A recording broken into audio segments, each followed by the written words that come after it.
Track and field fans, thank you for joining us. Special live edition of the Track Talk podcast, live from Paris.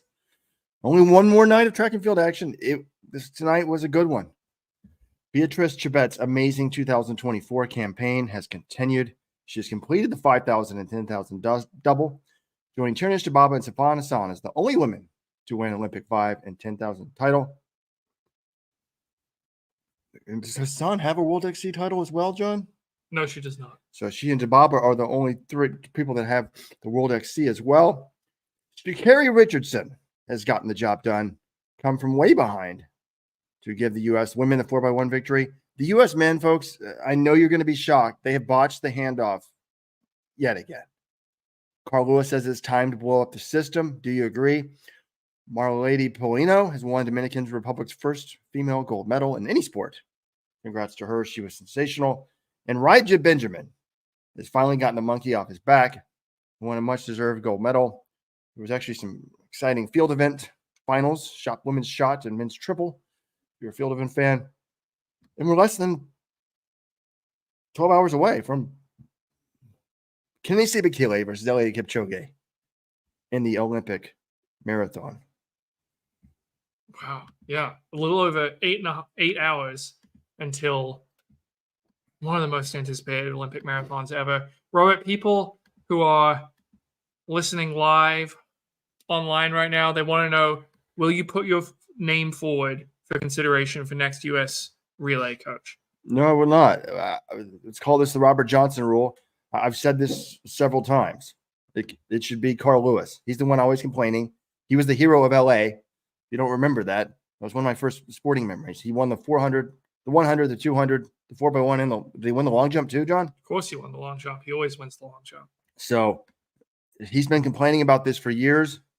So I would put him in charge. There we go, folks. I finally got the picture of Parker Valby up on the screen. She kissed the camera, or blew a kiss to the camera. And U.S. women, I think they finished 8, 9, and 11. Parker Valby had the lead in the final mile of Olympic 10,000. I don't think many people had that. I think it was a small overachievement for the U.S. women. We'll talk about that and more. The show's going to definitely be a little bit shorter than normal because we got to get up early for the marathon. So maybe try to go about 30 minutes.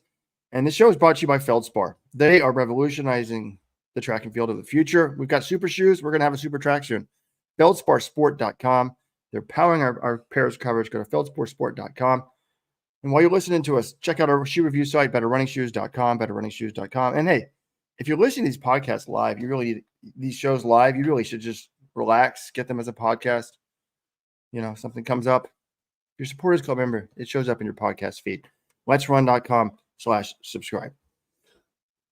Robert, where do you want to start? I'd like to start with the 400 hurdles, honestly, because this was billed as one of the events of the games, and the times weren't. I mean, Benjamin ran a great time. I don't really care about the times. This was a race between Benjamin and Warholm for the Olympic title, and they were together through around 6 hurdles, and then it was Rai Benjamin did what he's been doing all year. He really launched a big attack. Warholm could not respond. And he's had the lead coming to the home straight. And then it was really no contest off the last couple hurdles. Rai Benjamin streaks away. He is your Olympic champion at last.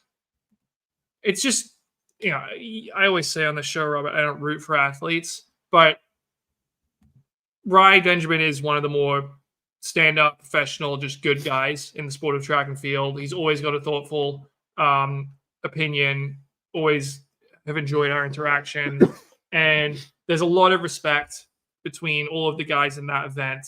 And he was the one guy of the big three who never won the global gold. Warholm has a bunch of them, starting with London 2017. He's also got the world record, was defending Olympic champ. Warholm was hurt in 2022. That's when Alison Dos Santos steps in. He wins the world title. And Rai Benjamin, after he got the bronze last year in Budapest, I was starting to think, maybe it's just never going to come together for this guy. Instead, he's come out and he's just been absolutely sensational in 2024. He's run 4 400 hurdles finals, and those times he's gone sub 47 in all of them. 46.64 LA Grand Prix, 46.46 US Olympic trials, 46.67 in Monaco, and 46.46 at the Olympics. And remember, going into the last Olympics, the world record was 46.70. So he ran faster than that in all 4 of his finals this year. A brilliant performance on the biggest stage. He celebrated by doing one of his favorite things, which is ripping off his bib and throwing it to the side because that man hates bibs. He can do whatever he wants. He's the Olympic champ. He'll always have that. It's just cool to see. And look, Warholm gave it what he had, but Warholm just hasn't been quite as good as the ridiculous level we've seen the last few years. And he needed to be that if he was going to beat Rai Benjamin tonight. When I watched it live, I thought that Warholm messed up hurdle coming off the turn there. The final turn was at hurdle 8. But when I watched the replay, I didn't notice it as much. But I basically thought this thing was over at 200 meters because normally Warholm goes out really hard. And it looked like between 200 and 300 that Benjamin was a distance runner hitting turbo. You could really see him accelerate and start to pull away. So congrats to Rai. This rivalry has been fun. I don't think fizzles is the right word, but it was going to be hard to equal that 2021 race. I mean, we asked if that was when it was run, is this the greatest race ever in track and field history? And it's certainly up there. But what's interesting to me is all 3 of these guys ran slower than they did in Tokyo. This is the first final of 2024 that Warholm's run over 47 seconds. And, in some ways, like, I'm sure Benjamin just cares about winning, and he won, but he ran a better race 3 years ago. It just wasn't enough to win. So, in track and field, you're in your own lane. You can't control what other people do. So sometimes you run the race of your life, you lose. Sometimes you don't run the race of your life, although he did equal his seasonal best, and you win. Yeah, I mean, Benjamin 2021 Olympics, he ran the second greatest performance in the history of this event. And sometimes it's just, he happened to be up against the guy who ran the fastest ever. And the last few years, again, any one of these 3 would have utterly dominated this event had they been born a few years earlier. Because remember, it used to be 47 seconds was a big, really fast time in this event. And now it's 47. It's like, okay, that's kind of the entry point to get into the door to be in this conversation. But yeah, it took 46.46 to win. And I don't know what I think they're just the big people probably wondering, like, why gold this year and not previous years? What's changed? One, Warholm's just a little bit worse, but he was still running like, sub 47s throughout this season. It's not like Warholm was bad. But he wasn't, world record shape Warholm. And then Benjamin has been injured the last couple of years or fighting through injuries. Obviously, he's still put together some very fast times. He ran extremely fast at the pre-classic last year. But, in that period, the lead up to USA's, he wouldn't be hurdling that much and he'd back off. This year, I think the sign that he was ready to do something was when he flew over to Europe to run Monaco, because he doesn't run European Diamond Leagues. So the fact that he felt confident and healthy enough to come over and do that before the Olympics, then of course he beat Warholm and Warholm and Dos Santos in that race. That was when I was like, okay, yeah, this is Rai Benjamin's year. And in the end, he did stumble a little bit off hurdle 8, but didn't matter. He was too good the last 2 hurdles. So yeah, congrats to Rai Benjamin. Just a terrific run, well-deserved gold medal. I'm going to have a stream of consciousness thought here. This is unrelated to what we're talking about, but I'm so tired, lack of sleep here. Afraid I'm going to forget it. Lisa on YouTube is saying that we should talk about, they're excited about the marathon, folks. She's wondering if Clayton Young will step aside when he's in the silver medal position and let Connor Mance win Olympic gold like he let Connor win the U.S. trials. I'm pretty sure they'd fight it through. Well, actually, they could do hand in hand. I don't know. What do you think would happen if they were actually? I thought they would. I want to say they gave a quote or something and said they wouldn't. But they would be, fighting for the gold medal, or at least my take after Orlando was if they're not fighting it out for the gold, that shouldn't be allowed. Yeah, but during the men's 100, after the men's 100, and Kishane Thompson lost by 5 thousandths of a second. I mean, the Eurosport or BBC got it wrong. NBC got it wrong. They asked him in the post-race press conference, hey, do you think it should be a tie? He was like, what? He was like very confused and was like, no, we're Too competitive. You don't have a tie. Oh, and Nina Kennedy in the pole vault press conference, she was asked about sharing the gold with Katie Moon last year and would they do that again this year? And she's like, yeah, that was an amazing competition, but my big goal was solo gold in Paris, which is what she got. So, yeah, the Olympics, we did have the Bashim and Tamberi shared gold medal in 2021, but yeah, the Olympic gold and silver, I think you want to fight to the death for that one. All right, so that's the hurdles. Women's 400, Paulino was quite fast. I mean, 48.17. She's number 4 on the all-time list. One of the only people who's run faster than her is actually the silver medalist in this race, Salwa Nassa, who was coming back from whereabouts suspension a couple of years ago. She gets the silver 48.53, so she's almost all the way back to her peak form because her PB is 48.14 from the 2019 Worlds. And then Natalia Kazmarek of Poland, 48.98. It took sub 49 to get on the podium. That's the first time ever we've had 3 women sub 49 in the same race. So really fast race all the way around. Henriette Jaeger of Norway, last place. She still broke 50 seconds, 49.96. So that's the first time that's ever happened in a race as well. Super deep. In any race? Because I knew it was the first time in any Olympic race. I'm pretty sure I'm going off of Stephen Mills, but I think it's any race to have all 8 women sub 50 seconds. British record by Amber Anning, 49.29, and that was only good for 5th place. Alexis home PB, 49.77. The Irish woman from the University of Texas, Adeleke, 49.28. That's 4th. So good running by all of them. Paulino dominated this thing, though. I guess NASA came back on her a little bit in the home straight, but she was your clear champion. And coming into this, I kind of had her as co-favorite with Nikisha Price. Paulino, obviously, far more battle-tested. Price had run faster.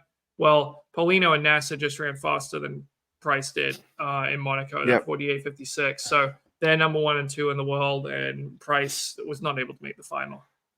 In case you're wondering, Sydney McLaughlin-Ravoni is number 4 in the world still at 48.75. See, how great would it have been to have Sydney in this race, Robert? Like, could Sydney go 48.17? I don't know. That's really fast, but she also peaks really well for championships.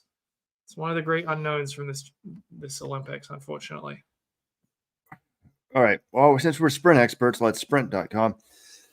Wow, we moved the time up and we've got like half our normal audience. I guess people still work in the States. It's Friday afternoon. They're working, right? It's on the West Coast. It's Friday afternoon. Everywhere but the East Coast. They're still putting in the hours.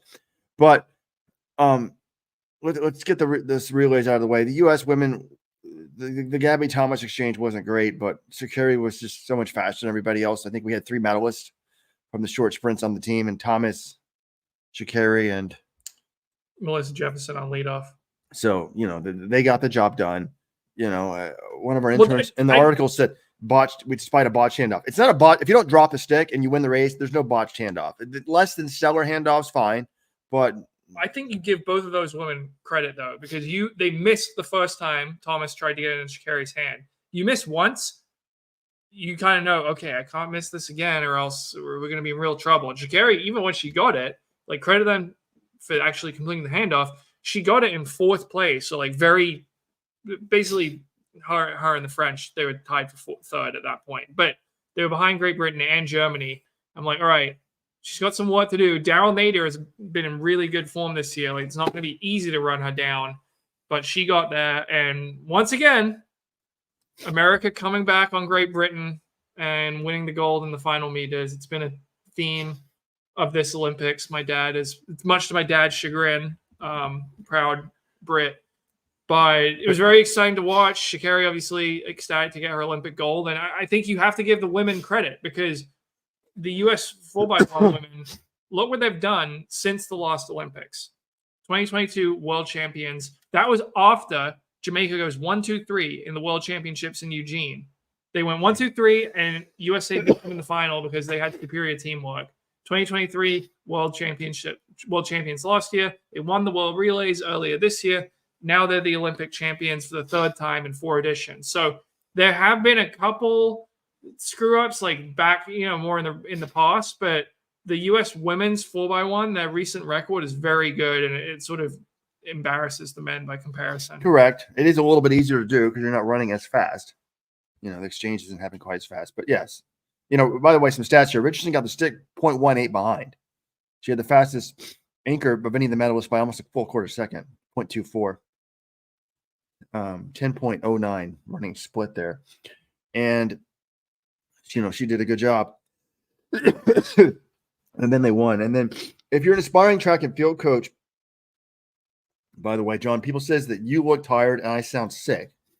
We are. We're struggling here, but let's get it going. We got an Olympic marathon. We got the GOAT going against Bekele. GOAT v. GOAT. No beer tonight. Tomorrow morning in the marathon. Pineapple juice.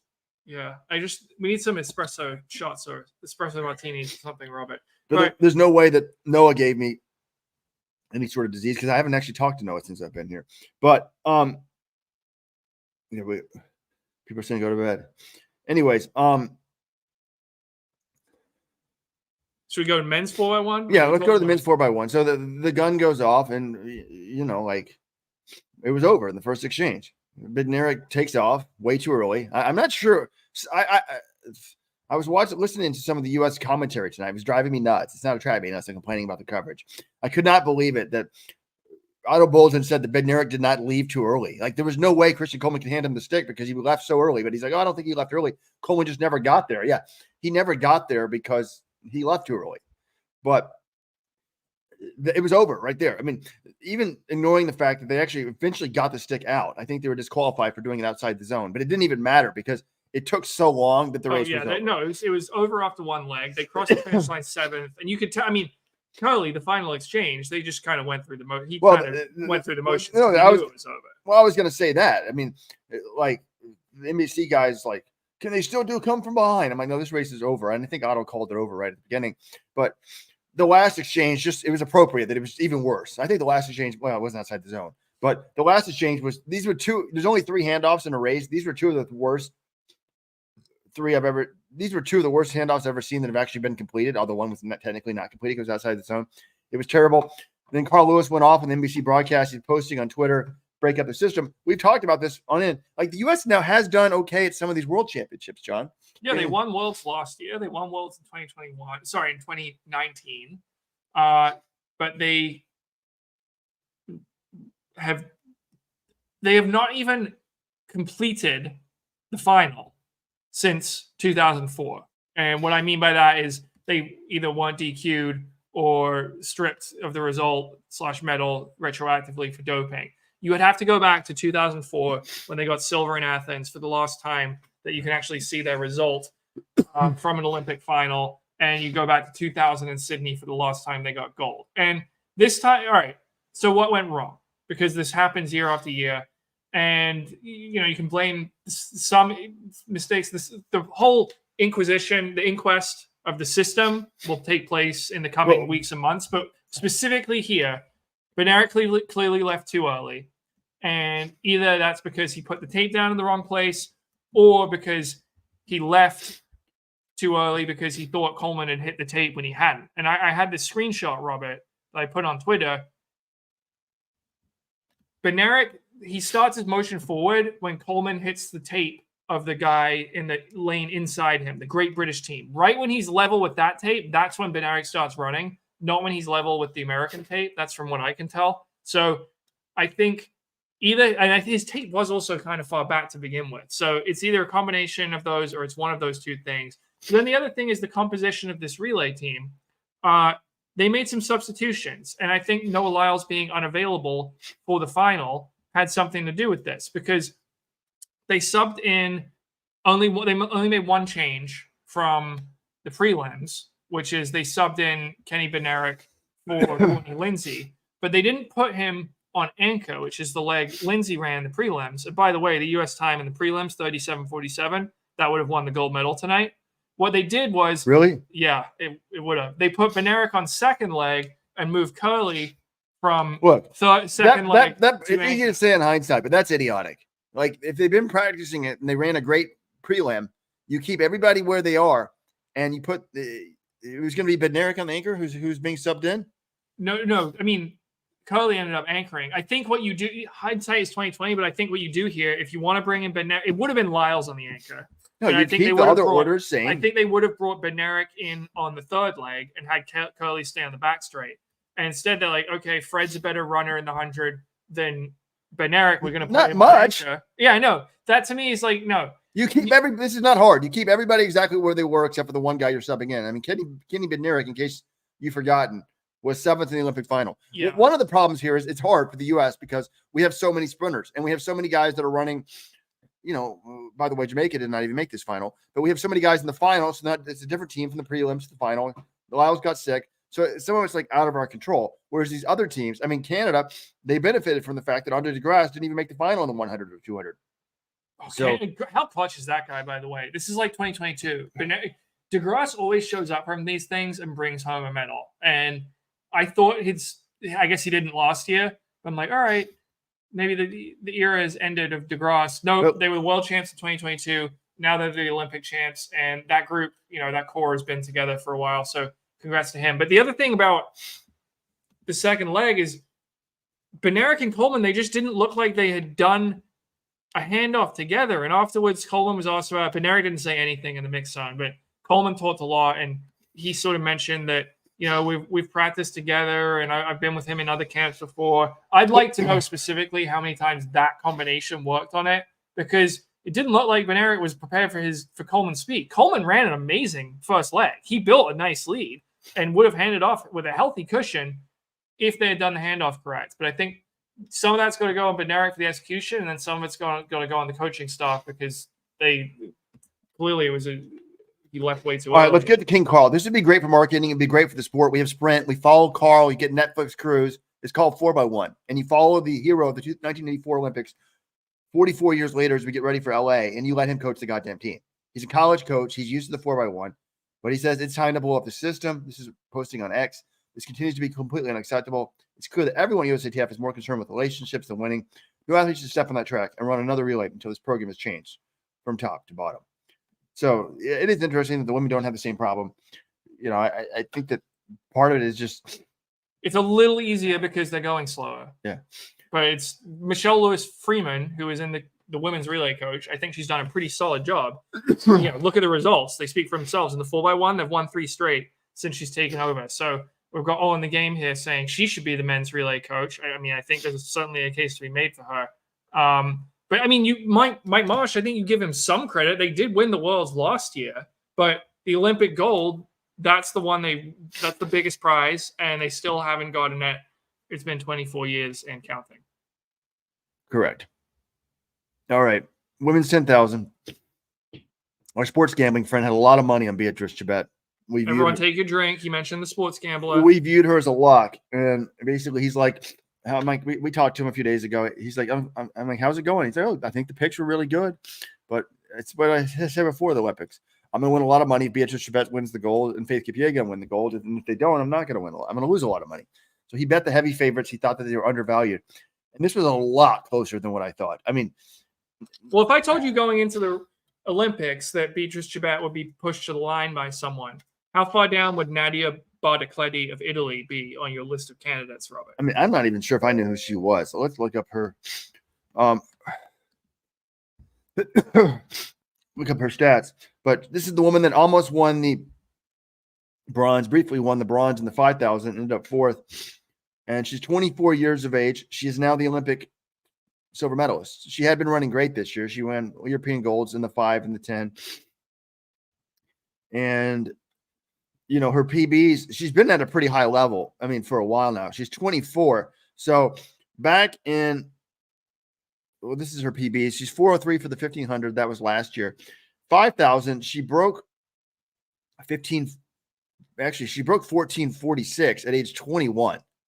She didn't break 14.6. She broke 1450. She ran 1446 in 2021. So that's age 21. So that's Valby is 21, and we were freaking out when she runs 1452. So yeah, so significantly faster than Parker Valby at that age, or a little bit faster. And then since then, she ran 1441 last year, and then she ran 1431 in the Olympic final when she got 4th. But she pushed. I mean, Chebet, It was a tactical race. If you didn't see it, 15:49, and they were slowing down. It was like 5:02, 10:05, but they hit like 15:09 for 4,800, and then it was 15:49. So they're basically running 82nd pace at that point. But it's 15:49 at halfway, and I think the winning time was like 30:40 something. Is that right? Yeah. And basically, to be honest, it came down to the last lap. I mean, there was basically 10 women together at the last lap. The two Americans that were still up there, Schweizer and Wayne Colati, were falling off. So there's basically 8 people there, and they were like 4 wide at that point. So it's like, okay, who's got the last lap? And Chebet ran 57.4 to close off a 4:29 final 1,600. But she only won. She let up a little bit at the line. I thought she might get nipped. She won by 0.10 in 30:43.25 to 40:30 to Battleclutty's 30:40.35. Hassan gets another bronze, and Gudoff's a guy who, if you've been watching the heats, you watch the 5,000. If you've been watching the 1,500 heats, or you watch the 5,000, she had nothing in the last lap yet again. She's 6th, and the Americans go 8, 9, and 11. Valby did have the lead in the final mile, which is kind of fun. She pulled a Weldon Johnson. I don't know what year it was at USA's.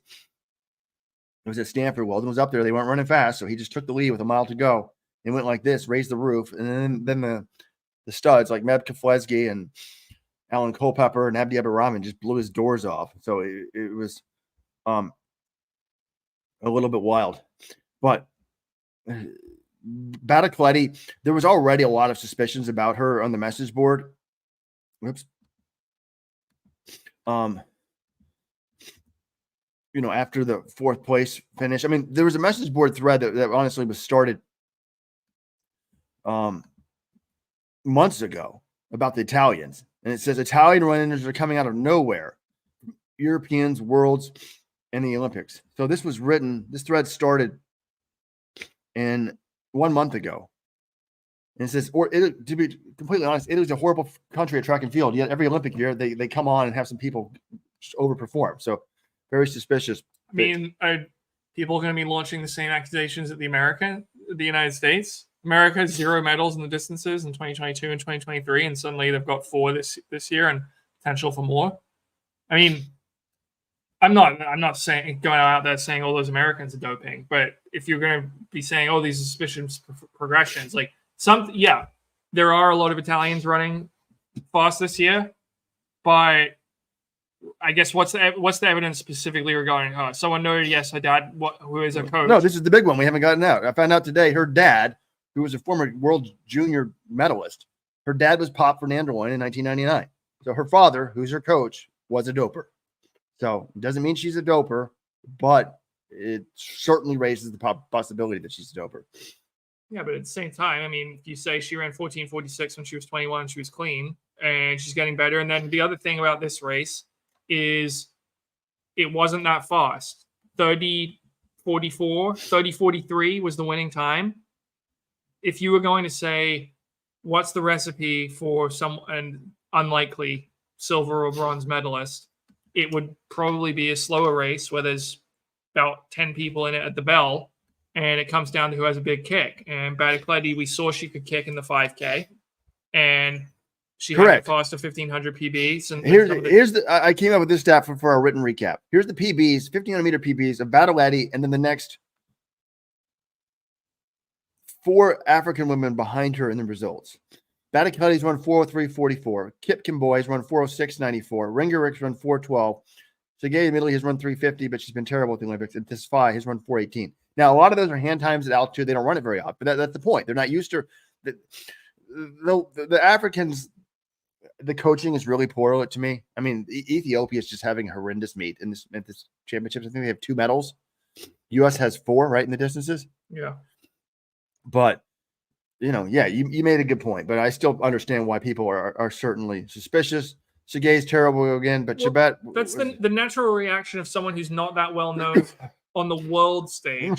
She was in a lot of Olympics. It's not like she's been totally nowhere, but this is the first year she's been contending for medals.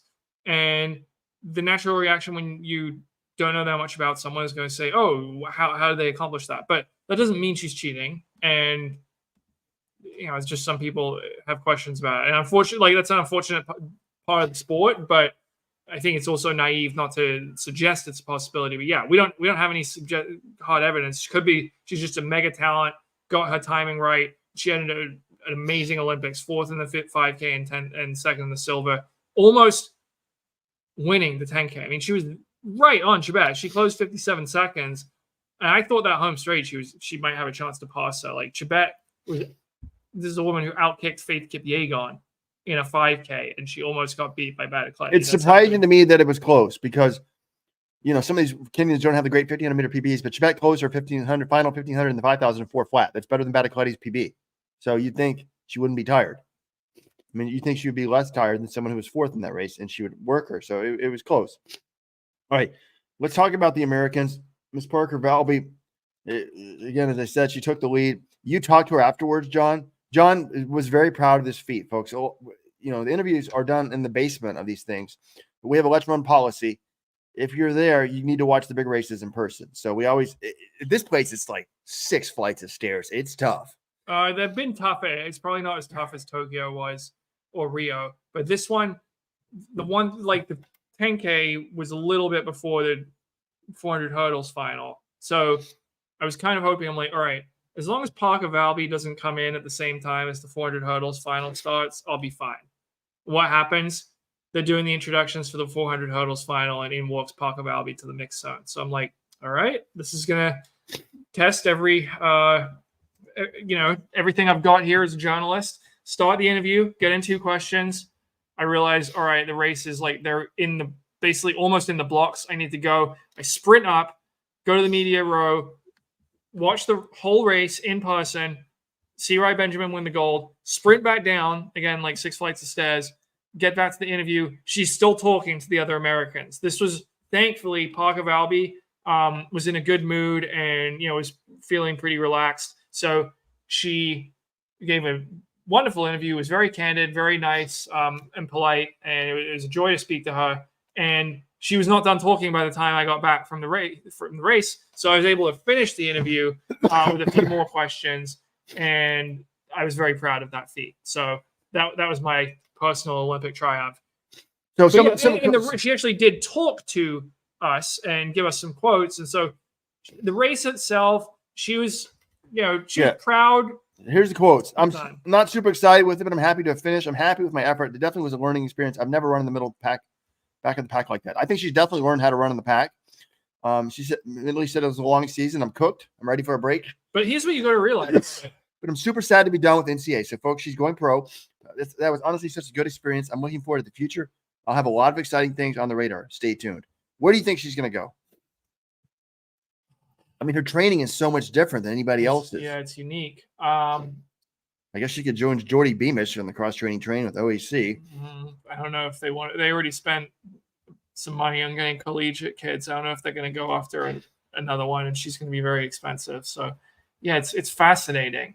I wonder if it's I'm kind of predicting it's not Nike. If it was Nike, I feel like they would have announced something by now. I feel like she's waiting for NIL matching rights to expire so she can go somewhere else. But Valby, I thought Valby was good tonight because 30:59, her PB is 30:50. Like, for her to run 10 seconds off her PB in the Olympic final at the end of a very long season, she placed 1 place higher than Nico Young. We praised Nico Young. He went to 27 and was 11th in the Olympic final, age 21. Well, Parker Valby was he was 12th in the Olympic final. Parker Valby was just 11th, and she's younger than Nico Young is, and she ran again. And this was far from Stanford type conditions. She was 15:50 at the 5K and runs a 15 flat, right? Yeah. So I think that's actually a really good run for her, and it wasn't cool. It was 75 degrees when the race was going off. So congrats to her. She ran really well. I think the Americans as a whole, did pretty good. I mean, the odds of a medal in this event were basically zero. The one thing Valby admitted she needs to work on is she needs more confidence in herself, because I remember going into the What do you mean needs more confidence? She was great. She took the lead. Everybody else was sitting back there. I'm saying she said this after the race, Robert. She's like, my goal going in was to not get lapped twice. And she said she didn't think she could break 32 minutes. And she's constantly has to have her coaches remind her, hey, Parker, you're actually really good. You can do this. And I don't think she quite believes in herself yet with some of these things. The college level, she's quite confident. She knows what she's doing. At the pros, maybe not. So that is one thing she admitted, like mentally, I need to become a little stronger. But for not being, I mean, even with that said, she ran terrific tonight. So I do think this will show her, hey, you do belong at the world stage. You're only 21. You're going to keep getting better. This is a great starting point for her for a major championship debut. If you're just joining us, special live edition of the Let'sRun.com Track Talk podcast, you need to go to Let'sRun.com for your daily track and field news.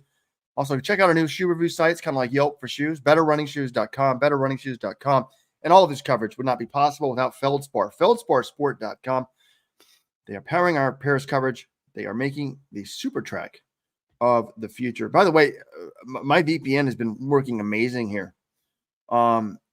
So if you need a VPN, go to Let'sRun.com/VPN, Let'sRun.com/VPN. I'm watching all the Peacock races on my phone. So I can see how bad the announcing is, what I want to criticize. I almost fell out of my chair. And there's a guy on the message board that makes fun of me for always saying I almost fell out of my chair. But I was stunned that there's a world championship 10,000 meter bronze medalist. Or was it bronze for Kara? Medalist, at least. Silver for Kara. She's commenting during the race, and she says, Eilish McColgan was running on the rail. And Eilish is way bigger than everybody else. And I get that she could potentially fall, but she's like, I don't feel comfortable with her running on the rail. She could fall. She needs to get out of there. I was like, are you insane? Like, this is what you have to do in a tactical 10,000. Like, Eilish McColgan needs the race of her life to have a shot at a medal. You want to just save energy. Just get on that rail, not think, turn your brain off, and just run 400 meters, not 407, not 408, 400 meters over and over and over. Like Kenneth Brooks, what was he doing in the back of that steeplechase? He's like, I was just efficiently going over the hurdles, saving energy. Yes, the odds of her falling in that pack with her stride are much higher, but who cares? If she runs 408 meters in every damn lap, she's got no shot at medaling. And there was something interesting here at the start. And I know the Peacock international feed noticed it. I'm not sure if they did on the regular NBC feed or not. I think they did. Oh, they did, because I heard Kara talking about it. So Valby, there was like so many people in this race, like 25 or something. And Valby was on the start line and the way outside, next to an Ethiopian. And then there was like 10 runners in front on an outside stagger. They got to run the first turn on the outside. The gun goes off, and there were so many people on the back line that they take a few steps, and there's a cone right in front of them. Valby cuts in and runs over the cone as she's supposed to. But this Ethiopian girl sees the cone and runs, I guess, an extra, I think it was lane 5. So lane 5 for one turn would be probably close to 20 extra meters in the first turn. So Rob Walker, I think it was, on the international feed, was like, oh my God, there could be a DQ. Did someone mess it up? But no, they ran extra ground. So, you're not really paying attention for that, but that was kind of wild. Okay. That was the 10K. The other stuff that we had this morning, I think we want to hit briefly men's 4x4 prelims and the men's 800 semis, because those are the two most notable events. The 4x4, we finally got to see Quincy Wilson's Olympic debut. He did not run the mixed relay. He did get to run the first leg of the prelims for the 4x4, which, I think most people assumed, hey, that kind of makes sense. Bryce Deadman was okay, but not great in the mixed relay 4x4 final. So I was like, okay, yeah, give this guy a shot. I don't know if we can trust Michael Norman. He might be banged up or hurt after the Olympic 400 final. Give Wilson a shot. I guess Devin was on that relay as well this morning, so they still used him. But he couldn't do it. He was 47.3. It's one of the slowest relay legs you're ever going to see by an American in the Olympics. This is the issue to me. He said afterwards, he hinted that everything wasn't correct with him. What was the exact words he used, John? He just said he wasn't 100%. So he didn't want to go into the details. So, well, first of all, I mean, he's a teenager. I'm not going to rip him. But right.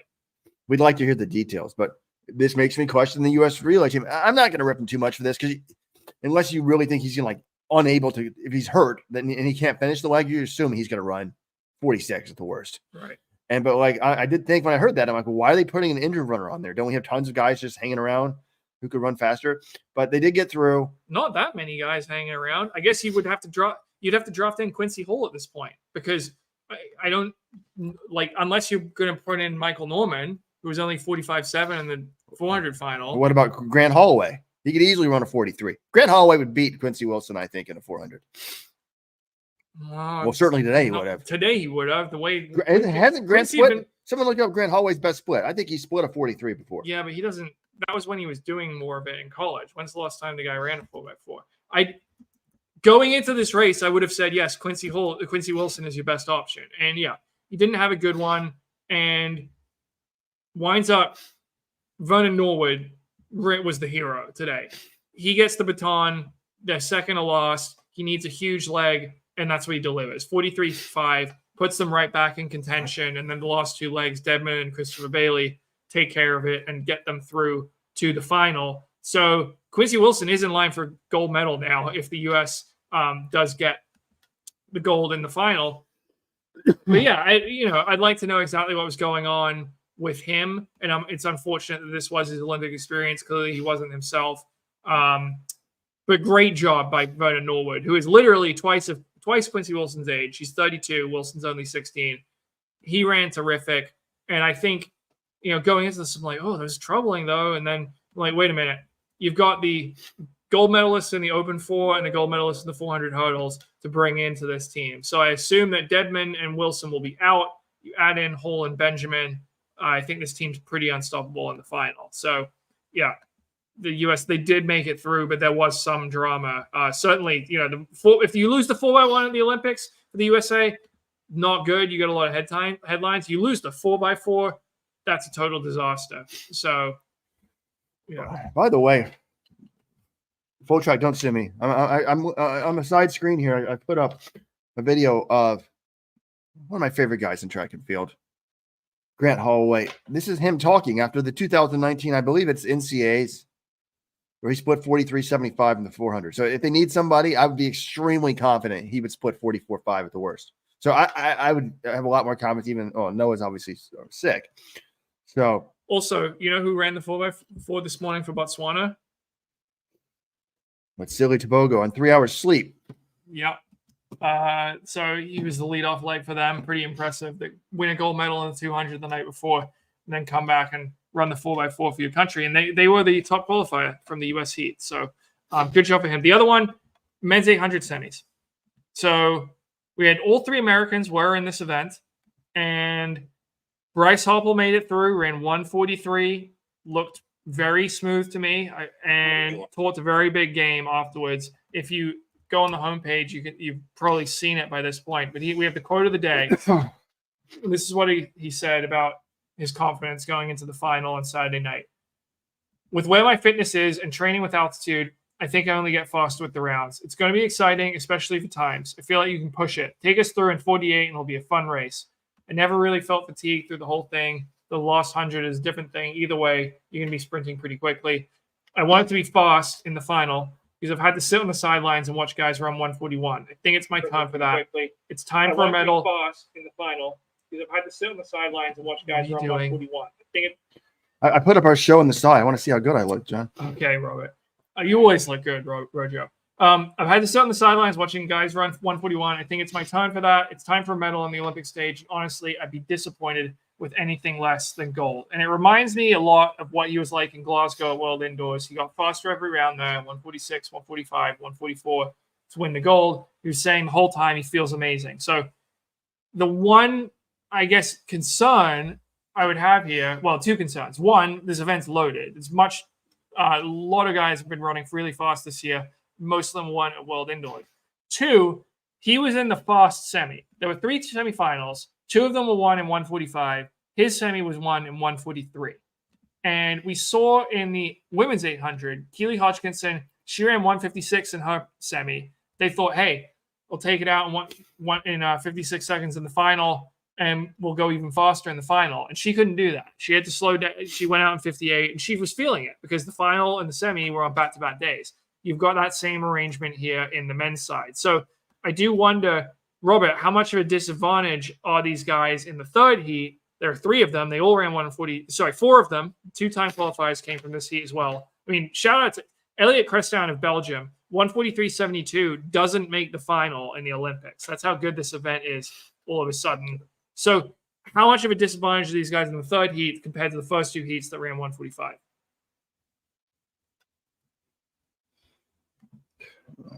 I think a lot. I have about $500 riding on profit if Wanyoni wins, but I think it's really close to him and Sajadi coming in. The fact that Sajadi didn't have to run hard, I think it 1 day turnaround, I think it helps.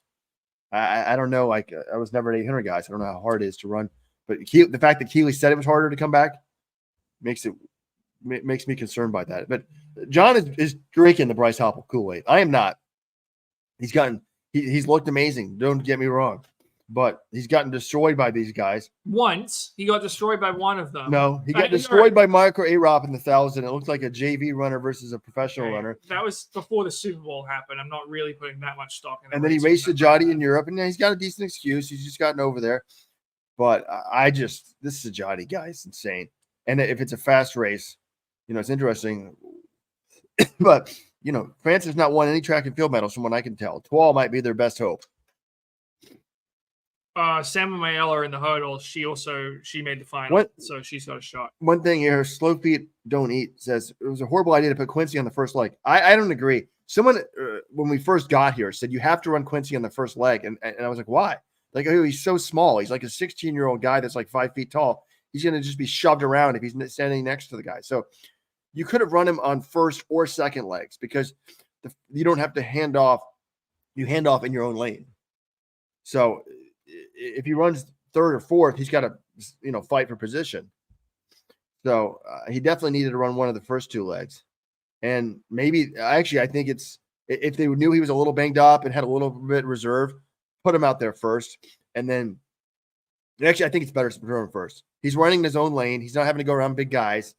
And if they're a little bit worried about him because he's not 100%, then you got plenty of time to catch up. So I actually don't disagree. Don't agree with that. I think it was a good idea to do it. All right. Hoppel, I got to put it to you. Does he medal or not? No. Oh, I think he medals. I think he can win the whole thing. I mean, I know Sajadi has looked phenomenal. He looked very easy in the rounds, getting a gap on his semifinal. He's obviously been winning everything on the Diamond League, but I don't know. Maybe it's just the patriotic fever going around in the Team USA house in the village, but they all seem to be getting caught up in it and getting hyped on everything else. Bryce Hoppel said he's been down watching some of these other events, and he's like, it's my time now. I do think he's in 141 shape. The problem is we know there are at least 3 other guys in 141 shape, and a toy of Spain, who Hoppel did beat in his prelim today, he's around 142.04. So Hoppel could run amazing and still get, it's possible 141 doesn't medal. If this thing goes out, if Wanyoni takes this thing out in 48 high, like Hoppel thinks he might,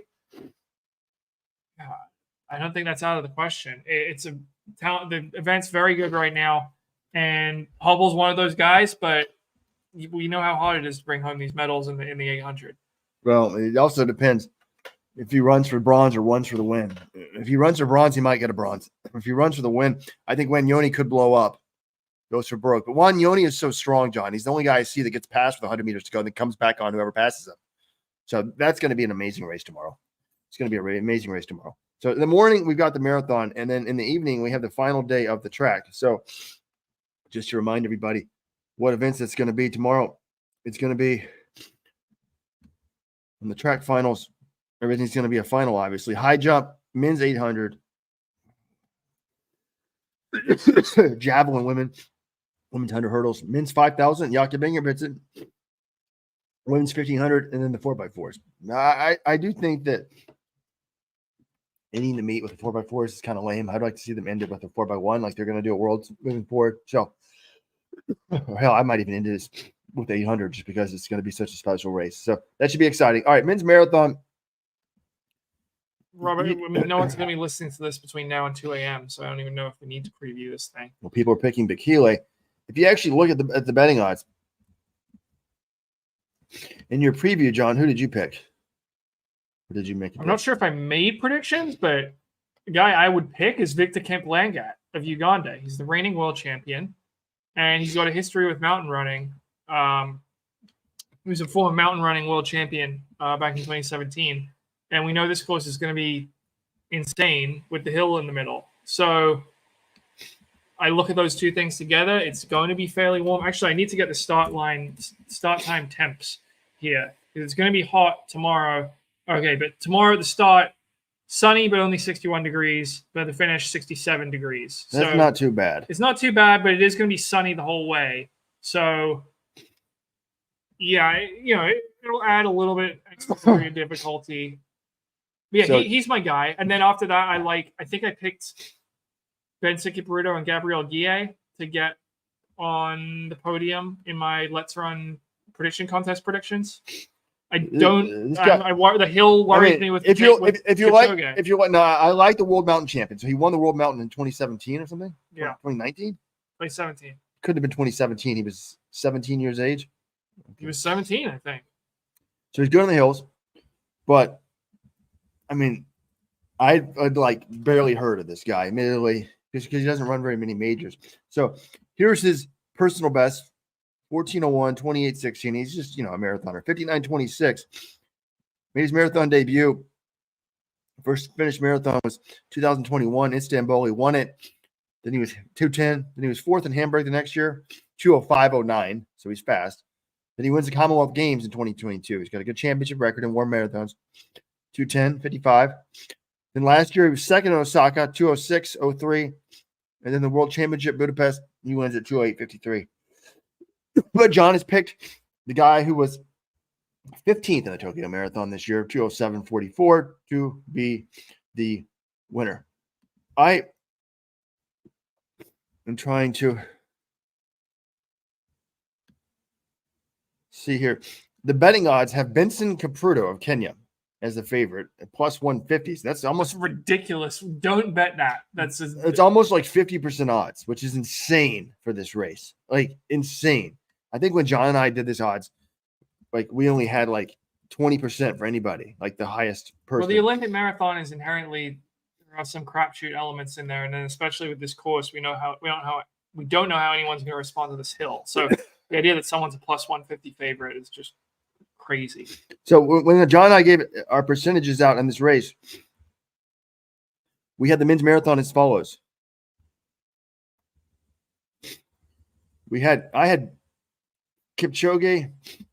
John had Benson Kipruto as number one, 18%. Kiplangat of Uganda, 17%. Lima, 14%. Lima's now out, right? Yeah. Mutiso, 14%. Kipchoge, 11%. Then a bunch of people below 4% or less, and in the field, 10%. I had Kipruto at 17.5%, along with Lima, who's now out. I had Kipchoge at 15%. I had Bekele at 7.5%. You got to throw Tola has a chance as well. He was the replacement for Lema. He set the course record in New York last fall, which New York is one of the Hillier major marathons. So, yeah. But if you look at the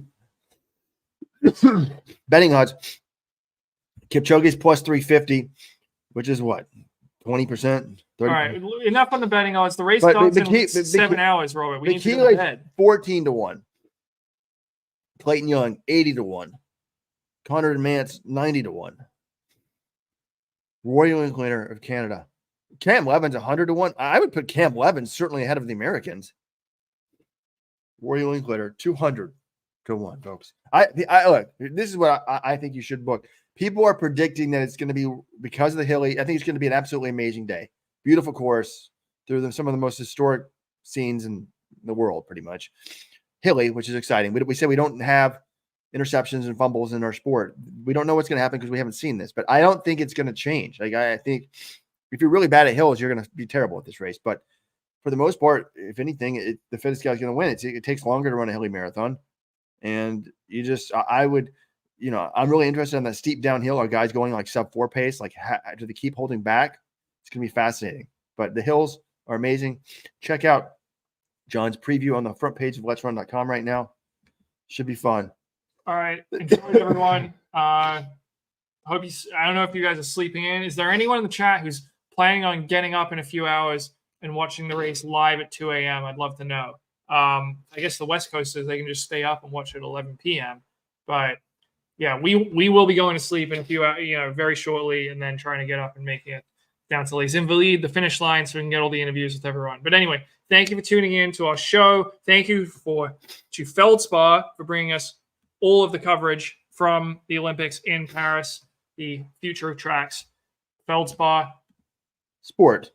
.com. And yeah, we'll be back tomorrow with our podcast from the final night of track and field at the Paris Olympics. And we'll also have a champion in the men's marathon. We'll break that down as well for you. So it's going to be a super Saturday of track and field and road racing in Paris. Can't wait for it. People want to know what the vibes of the track. The vibe in this Paris Olympics has been amazing to me. Like the stadium is packed. Amazing. Yeah, so good. I mean, all of it, we say this every time we go to a championship in Europe. They should have championships in Europe more often. They're the best atmosphere, the best major championships I've been to. 2017 Worlds in London, 2023 Worlds in Budapest, 2024 Worlds Olympics in Paris. And this one, I thought London 2017 was terrific, but this one may top it. The crowds have been, every session's been sold out, even if it's just gulag sections in the morning. Every session. I mean, last night there were so many orange shirts for Pimlico. Everybody came over from the Netherlands for that one day. But imagine you can take a train. Okay. Enjoy the marathon, everyone. It's going to be fun. Till tomorrow.